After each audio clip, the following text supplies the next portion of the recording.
Morning students, today we are going to start our third chapter of civics, our government.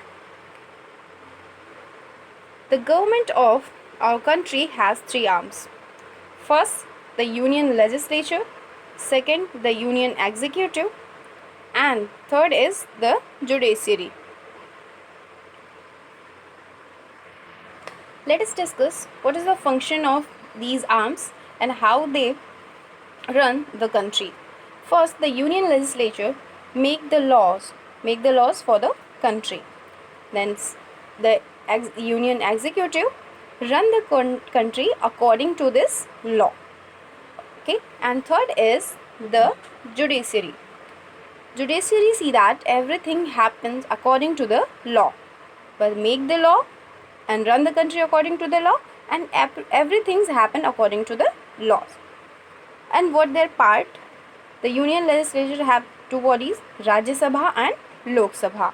Then union executive have the president, the head of the country, and CM, PM and CM, PM of the country and CM of state.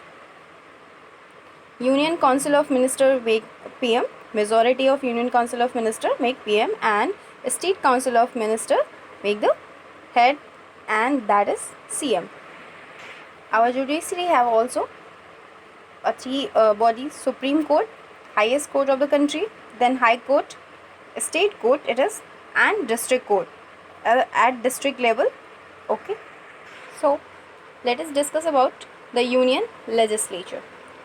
The Union Legislature, this legislature means to make laws, and this law making body is the Parliament.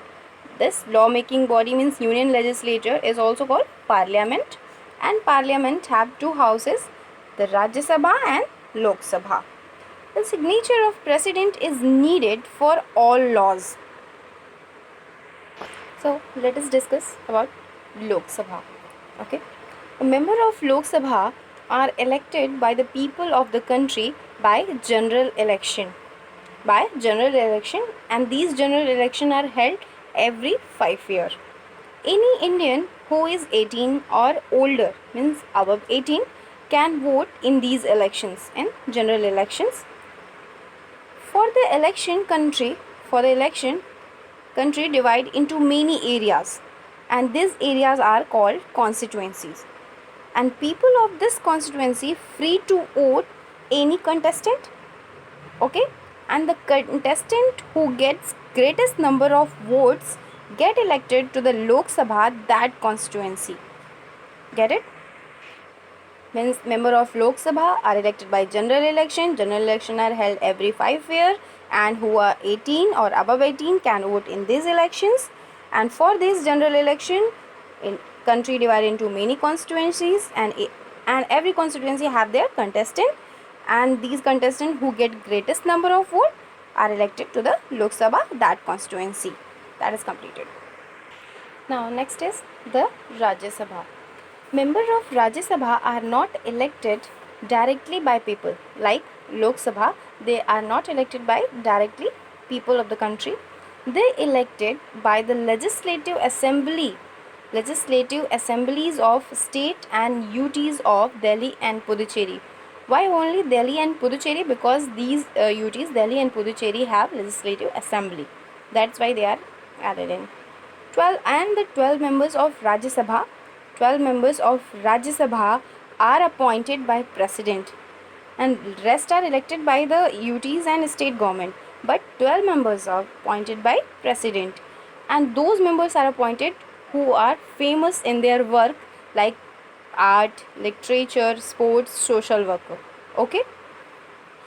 The members of Rajya Sabha are elected for 6 years, and the Lok Sabha members are elected for 5 years. Okay. 1/3 retire every 2 years. 1/3 members are retired every 2 years, and new members elected. The next is what the Parliament does.